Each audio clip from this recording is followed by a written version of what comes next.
નમસ્કાર મિત્રો, કેમ છો? મજામાં ને? મિત્રો, આજે હું તમને જે આદર્શવાદ છે એ ટેટની હોય કે કોઈ પણ એક્ઝામની પરીક્ષાની તૈયારી કરતા હોય તેના માટે સમજાવી રહી છું. આ આદર્શવાદ એવી રીતે તમને સમજાવું છું કે જે શોર્ટમાં છે તથા એકદમ વ્યાખ્યાયિત રીતે તમને સરળતાથી સમજાઈ જશે અને આમાંથી કોઈ પણ પ્રકારનો બહારનો પ્રશ્ન પૂછાશે નહીં. મેં જેટલું બને એટલું શોર્ટમાં સમજાવેલું છે અને બધા જ વ્યાખ્યાઓ લીધેલી છે, એની માન્યતાઓ લીધેલી છે, ચિંતકો લીધેલા છે તથા આમાંથી 12 પ્રશ્ન એક પણ જશે નહીં. તો સમયનો સદુપયોગ કરી અને ચાલો આપણે સમજીએ. કેળવણીની તાત્વિક વિચારધારાઓ, તેમાં તમામ વાદ સમજાવી રહી છું, પણ પ્રથમ આ વિડીયોમાં આપણે આદર્શવાદને સંપૂર્ણ રીતે સરળતાથી સમજીશું. આદર્શવાદ, જેના પિતા છે પ્લેટો, જેના નામ છે વિચારવાદ, આધ્યાત્મિકવાદ. જે આદર્શવાદ છે તેના મુખ્ય 2 નામ છે, વિચારવાદ અને આધ્યાત્મિકવાદ.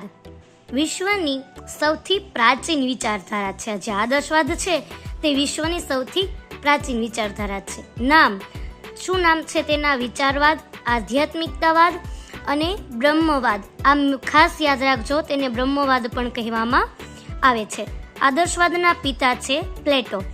આદર્શવાદ એ શું છે તો કે ભૌતિક જગત કરતાં આધ્યાત્મિક જગત પર વધુ ઉત્તમ અને મહાન છે. વિચાર, ભાવ અને આદર્શોને વધુ મહત્વ આપવામાં આવે છે. આધ્યાત્મિક જગત એ સત્ય જગત છે એવું માને છે. ચાલો તેની હવે વ્યાખ્યા જોઈએ. તો એવો સિદ્ધાંત જે અંતિમ સત્ય આધ્યાત્મિકતાને માને, એવું કોણે કહ્યું છે? D.M. દત્તાએ કહ્યું છે. આ તમારે વ્યાખ્યા ખાસ યાદ રાખવાની. પદાર્થ ઇન્દ્રિય ગમ્ય છે, વિચાર ચિત્તગમ્ય છે, એવું કહેલું છે જેમ્સ રોસે.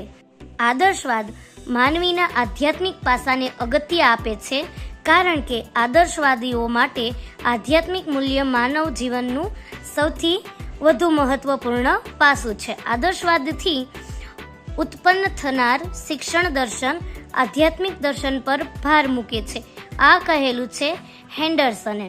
હવે તેની માન્યતાઓ થોડી સમજીએ. વિચારને અનંત અને અપરિવર્તનશીલ માને છે. અપરિવર્તનશીલ એટલે કે જેમાં કોઈ પણ પ્રકારનો પરિવર્તન આવે નહીં. નિર્જીવ પ્રકૃતિ કરતાં મનુષ્યને વધુ મહત્વ આપે છે. અંતિમ તત્વ શારીરિક નહીં આધ્યાત્મિક છે એવું આદર્શવાદમાં માનવામાં આવે છે. વિચાર હંમેશા અમૂર્ત હોય છે. મૂલ્યો લાંબા ગાળે સિદ્ધ થતા ધ્યેયોનો પરિપાક છે એવું કહેલું છે જોન બ્રુબેકરે. વ્યક્તિના જીવનનું ધ્યેય આત્માનુભૂતિ એટલે કે સ્વને જાણવો છે.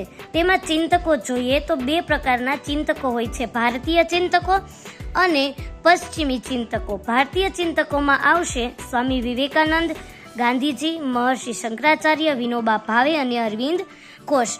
પશ્ચિમી સંસ્કૃતિમાં મહત્વના કોણ છે?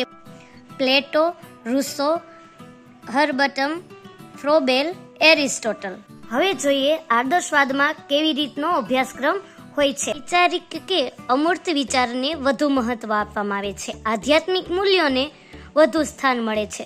તેમાં વિષયો કઈ રીતના હોય છે તો કે ભૂમિતિ, તર્કશક્તિ, ફિલસૂફીના વિષયો રાખવામાં આવે છે અને વિજ્ઞાન અને માનવશાસ્ત્રને અગ્રસ્થાન આપવામાં આવે છે.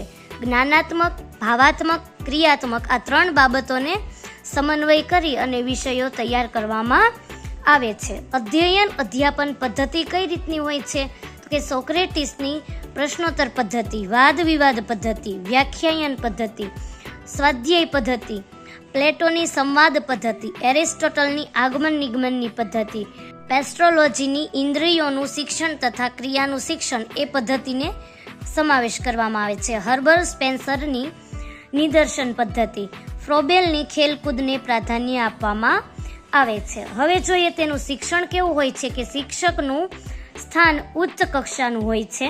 આત્મીય વિકાસની બાબતમાં ચિંતન કરવામાં આવે છે.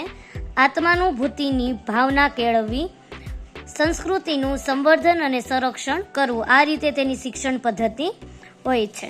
તેમાં શિસ્તને કેવી રીતે સન્માન આપવામાં આવે છે, તેમાં ચારિત્ર ઘડતર, આત્મસાક્ષાત્કાર, નીતિ, સદાચાર, કડક શિસ્તની હિમાયત કરવામાં આવે છે.